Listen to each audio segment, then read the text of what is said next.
everyone, and welcome back to another edition of Rich T Racing. Today we are doing our post-practice predictions for the Italian Grand Prix, and as is becoming somewhat of a theme for these videos, it is just myself and Derek. Say hello, Derek.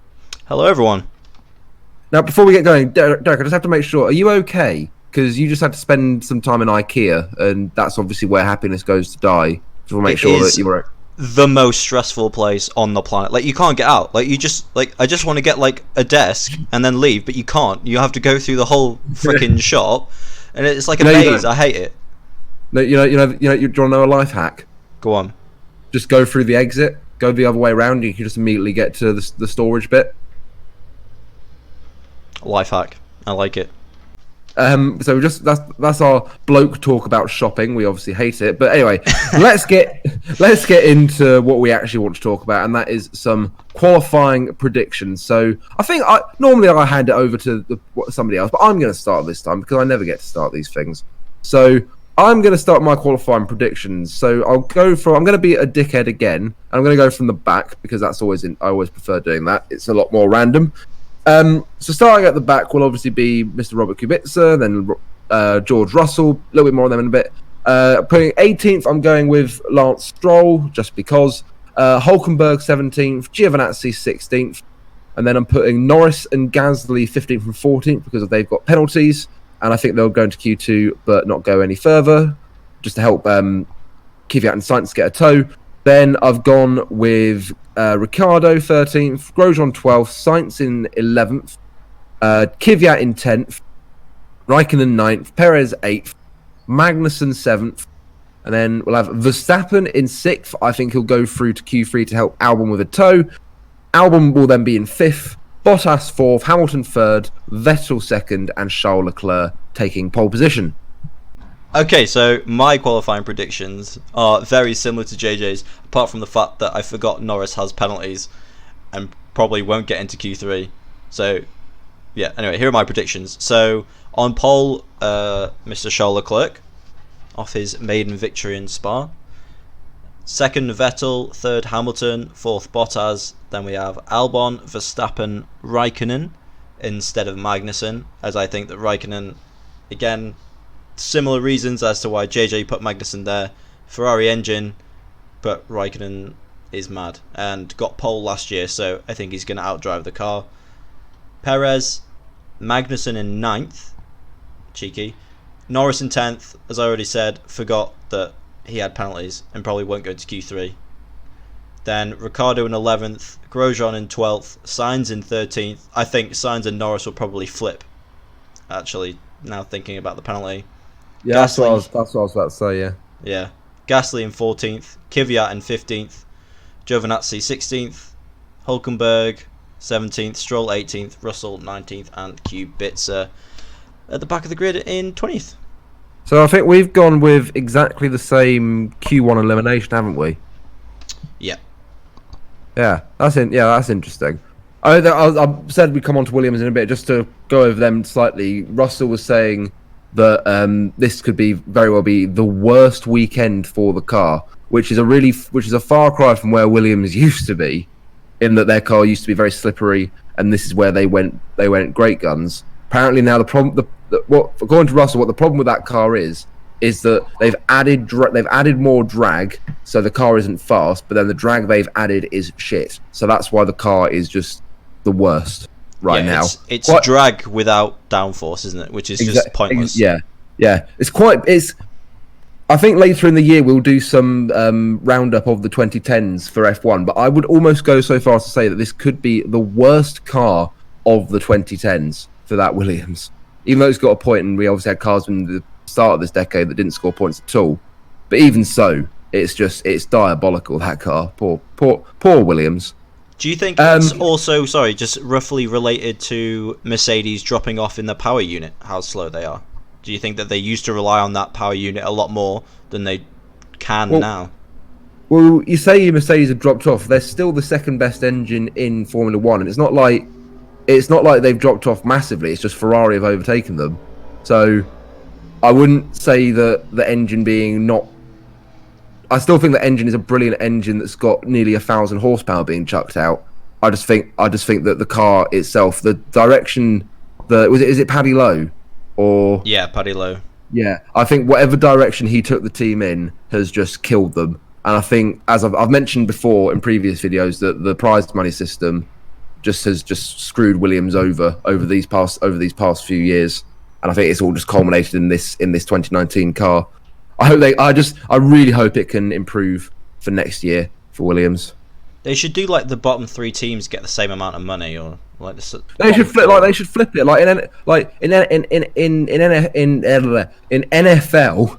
I think that's how it works, where the bottom team gets the best pick of new players and the top teams get the worst. But who knows? Hopefully it all sorts itself out over the next coming years. But shall we move on to the race now before we find ourselves in danger of once again veering massively off topic? It is what we are experts at. We're beautiful at it. So we'll go into my race results, because again I want to go first for once. So I'll start at the front this time, not to be awkward. So winning the race, I'm going to say Sebastian Vettel is going to win the race. A little bit like what I said last week for Belgium. I think what I'm more saying here is that a Ferrari will win the race. I just have faith Vettel will find his form and win this time out, and Leclerc will be second. It'll be a Ferrari 1-2 in Italy. Then I'm putting Hamilton, Bottas, Verstappen, Albon, Kvyat, Gasly. I'll come on to that in a bit. Sainz and Norris, sort of similar to the Toro Rossos. Then Perez, Raikkonen, Ricciardo, Hulkenberg, Stroll, Giovinazzi, Magnussen, Grosjean, Russell, and Kubica. And for my race predictions, again, they're quite similar, but the top 3 are mostly different. So they are literally the same apart from the top 3. Yeah, so I think that the top 3 will be Leclerc, Hamilton, and Vettel. The reason behind that is that I think Vettel makes so many mistakes now. When it's wet, he's going to make more mistakes, and I'm sure he will with the pressure of the Tifosi there. And Hamilton was so close to Leclerc in FP2. Obviously, that's FP2, not FP3 or qualifying, but yeah, I think that Hamilton will get there. I think he'll push as he has been doing recently. When he's not first, he's been pushing so hard, and he pushed so hard in Spa, and he came out with a great result there. And I just think that's what's going to happen again. Yeah, well, Mercedes have been really knocking it out of the park recently with their strategy. They trick Ferrari or the team in front into pitting early, and then they leave Mercedes out, and everyone thinks, oh, they're going to be miles behind at the pit stops. But obviously, the tyres are then better. We're not sure. He set a fastest lap on the hards at Silverstone, didn't he? On the last bloody lap. So they're so good on tyres with the new tyres that they've got. Yeah. Well, that is one of the things of this year. Because I think the Mercedes have got to grips with those tyres so much quicker. That's why they've dominated this year so far, and that's been one of the things going on this year. They were trying to get the 2018 tyres back, but that failed. So I think that just shows where the strength of that Mercedes really is. Yeah. Yeah. Anything else from the race? So Norris. Yeah, I think you think that he's going to get to 10th? Yeah. Well. There'll be a video coming out tomorrow going a bit more further into why I personally think Norris will come 10th. But I think the fact we've both gone with both Toro Rossos, then both McLarens as the 7th through 10th cars, I think that's something we should touch on. I think, well, for me, I think that it'll be Toro Rosso, then McLaren.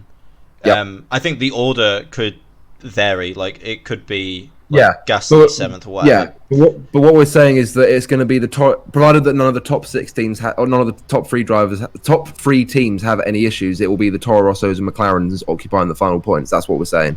Yeah, and I think that the Honda in the Toro Rosso is a lot better than the Renault engine in the back of the McLaren, and that's what's going to propel them above the McLarens.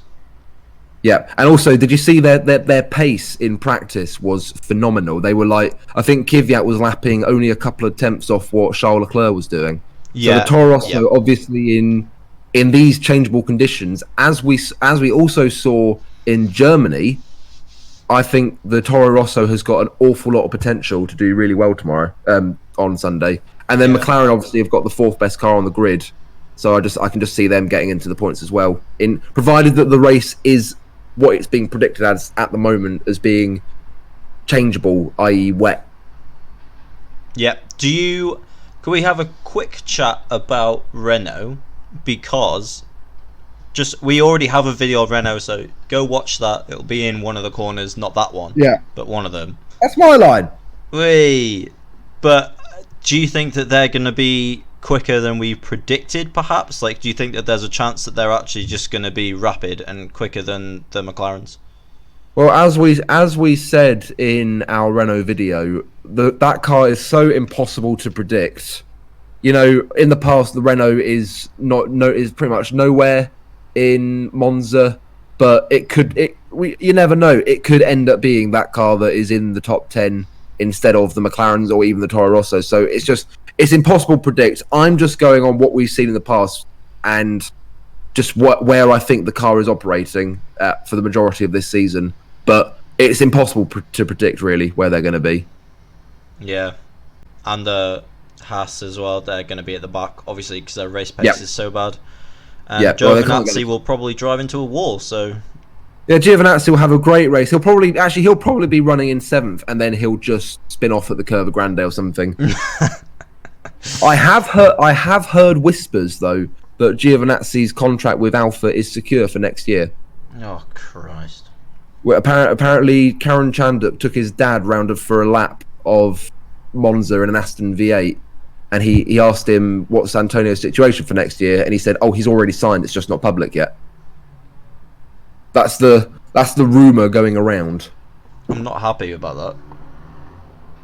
I think you probably don't remember, but But if you do you remember Esteban Gutierrez back in 2013 and 14? No.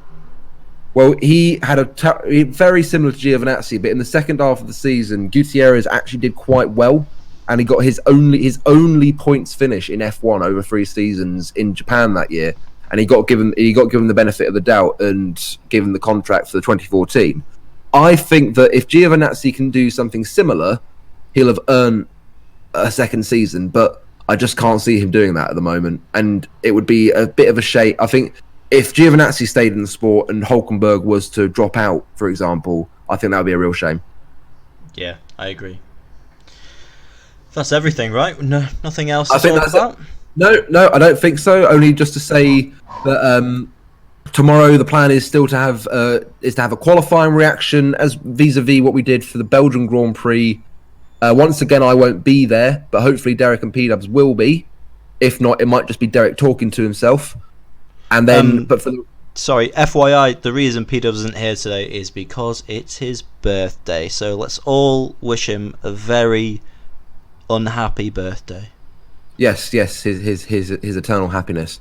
But anyway, we're not really bothered by that. So actually, yeah, no, fuck it. Happy birthday, P-Dubs. You melt. Right, is that all? Are we done? Yeah. Can I go to sleep now? Oh yeah. Yeah, it's definitely bedtime. So Definitely. We'll wrap up there. All that we have to say now is a goodbye from Derek. Goodbye, everyone.